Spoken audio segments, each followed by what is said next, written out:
Amitabha. On a July night in 1984, 22-year-old Jennifer Thompson, a white college senior, awoke to find that a stranger had broken into her North Carolina apartment and was crouching beside her bed. As he began to assault her, she told herself that if she survived, she needed to identify him so he couldn't hurt any other girls. So, as difficult as it was, Jennifer forced herself to burn the details of his image into her memory. Finally, seeing an opportunity to escape, she ran to a neighboring house. The residents let her in and called the police, who took her to the hospital. When a detective asked if she could recognize her assailant if she saw him again, Jennifer replied she could. The police drove her to the station to create a composite image of her black assailant. A few days later, Jennifer returned to the police station for a photo ID session. After positively identifying a photo, she was assured that she had done great. Some days later, she returned for a lineup. Unlike what is usually depicted on television, the room allowed witnesses and suspects to see one another. Jennifer's breath was taken away as she looked at one of the men and identified him as her assailant. Again, Jennifer was congratulated. Ronald Cotton was the man she previously identified from his photo and the man whom the police suspected. A 22-year-old who bore a strong resemblance to the composite image. Ronald had heard the police were looking for him, and he went to the station to clear his name. He couldn't believe it. When they assembled a lineup, Jennifer identified him as her assailant, and the police arrested him. At his trial, Ronald pleaded not guilty. But when Jennifer testified and was asked if she saw the man who assaulted her, she pointed him out and confidently said yes. When asked if she was sure, she again said yes. When Ronald's defense attorney asked him during a break if he wanted to plead guilty in hopes of a plea bargain, Ronald refused. He said he was innocent. God knew it, and he knew it. The jury found Ronald guilty. The judge announced the sentence, life in prison. Understandably, Jennifer felt intense relief. She was finally safe. Perhaps now her nightmares would end, and she could try to rebuild her shattered life. Ronald, however, felt his life was over. After a few months in prison, Ronald noticed another inmate, Bobby Poole, who also strongly resembled the composite of Jennifer's attacker. Learning that Poole had lived in the same town as Jennifer and Ronald and was serving a sentence for an identical charge, Ronald became convinced that Poole was Jennifer's assailant. At one point, Poole even admitted his guilt to another inmate. Ronald and Poole looked so alike that the guards would confuse them. When Ronald's father next visited him, Ronald told him about wanting to kill Poole and the reason why. His father cautioned that he believed in his son, but if he killed Poole, Ronald would belong in prison. The next day, Ronald dropped the knife he had fashioned down a drain where no other inmate would ever find it. 3 years after the assault, another woman who was attacked the same night as Jennifer came forward and also accused Ronald. A new trial was held at which Ronald and Poole were questioned as the two women watched and listened. Both women said Ronald was their attacker. He was declared guilty and given a second life sentence. He continued saying that he was innocent. Then, in 1995, Ronald learned that the authorities were re-examining his and Poole's blood samples, together with a remaining sample from the crime scene, using a newly developed DNA test kit. The completed tests linked Poole to both assaults. When told about the DNA results, Poole finally confessed to both crimes. On June 30, 1995, Ronald was declared innocent of all charges and walked out of the courtroom a free man. After a mortified Jennifer learned Ronald was innocent, she swung between fear. Surely he must be wishing her dead, just like she had wished him so every day, to personal recrimination. How could she have been so stupid to identify the wrong man? So many lives had been impacted. An innocent man lost 11 years of his life, all because of her. Over the next 2 years, both Ronald and Jennifer worked to restart their lives. One day, during a television interview, Ronald spoke of how he wondered why Jennifer had never contacted him. On hearing this, Jennifer, overwhelmed with guilt and shame, summoned her courage and called the police chief. He had been the detective on her case. She wanted to meet Ronald. Could the chief arrange it? He could, and did. When Ronald and Jennifer met, he watched intently as she looked him in the eye and apologized. Ronald later wrote of how in prison he had learned to read a person's sincerity in their eyes, a crucial survival skill. As Jennifer and he talked and shared eye contact, he felt that, he knew that, she was genuinely, heartbreakingly sorry. If there were any way of undoing what she had done, she would have. Ronald softly told her that he had long since forgiven her, that he wasn't angry with her.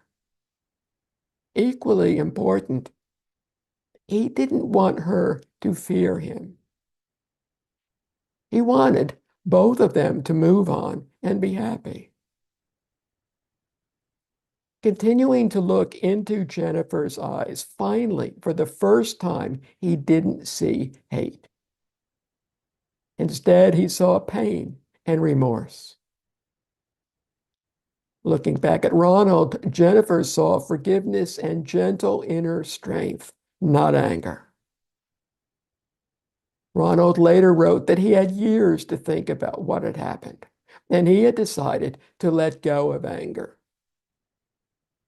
He said anger would have just kept me stuck, as if I never left prison.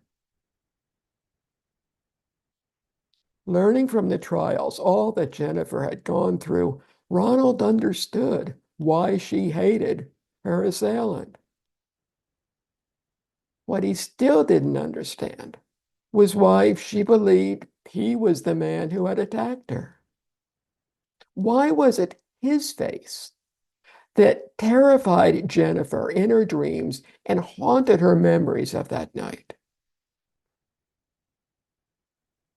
As Jennifer later learned, memories are not always dependable, not clear-cut and precise, like a video of an event, as accurate years later as the day they were made.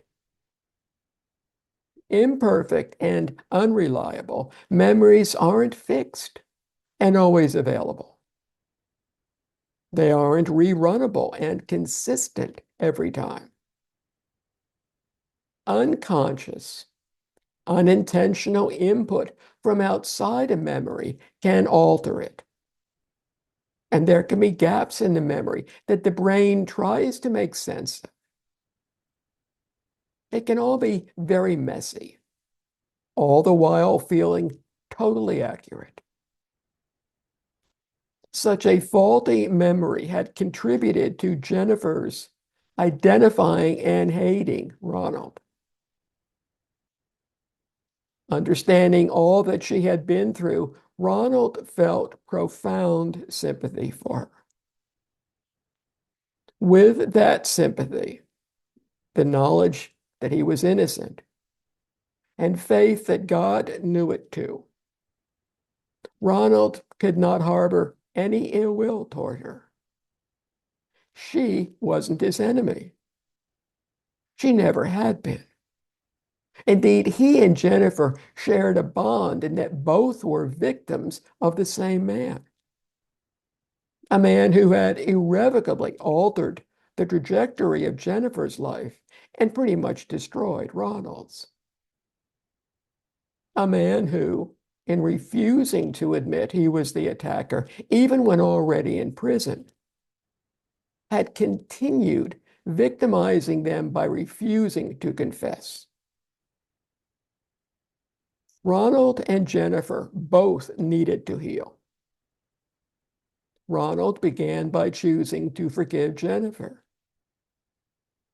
Overwhelmed by Ronald's unconditional forgiveness, Jennifer realized how powerful forgiveness could be. She had been trying to heal, but the recurring image of Ronald's face had made it impossible. Her learning that Poole was her attacker and Ronald's telling her he had long since forgiven her changed everything. Forgiveness enabled her to begin to heal after 11 years of fear and hate, and an additional 2 years of self-recrimination and remorse. When Jennifer learned that she had identified the wrong man, she tortured herself with the awareness of the pain and suffering she had caused Ronald and so many other people. But that all went away when Ronald forgave her. The hate that Jennifer held for him was swept away. It also helped her to begin forgiving herself for having identified the wrong man. She had been so sure, but so wrong. Despite everything, Ronald had forgiven her and helped her to forgive herself. His forgiveness helped them both to heal. Forgiveness is power. We have the power to choose to take a very different direction from our current one. We can go on to a path where we live a life that benefits us and others. Forgiveness enables us to regain control of our lives and recover by understanding that healing cannot exist in the presence of hatred. Forgiveness, relinquishing hate, provides the power for us to mend. Hatred is like a wound we refuse to let heal, a wound that every time we consider it, we pick at. Due to this inability to leave our wound alone, it will gradually become inflamed and then infected, growing larger and uglier, increasingly painful and progressively insidious, potentially fatal. When we don't allow the wound to heal, it can develop a nasty-looking scab, an ever-present reminder of the pain we cannot, will not let go of.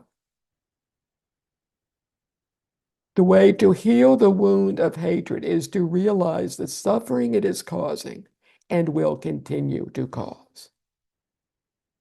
How? As with any wound, we start by cleansing it. With the decision to change fully embraced, we start by washing away contaminants, the mental and emotional ones, including fear, bitterness, self-centeredness. Next, we apply a healing balm, a salve of understanding and sympathy. While one application of balm may be sufficient to help a physical injury heal, healing a wound of hatred can take considerably longer. But even an initial application and the hope of additional ones can ease our pain. Even better is the possibility that we can eliminate the possibility of any further injury. We learn from Ronald and Jennifer's book titled Picking Cotton that they became close friends, two people who came to trust and appreciate each other.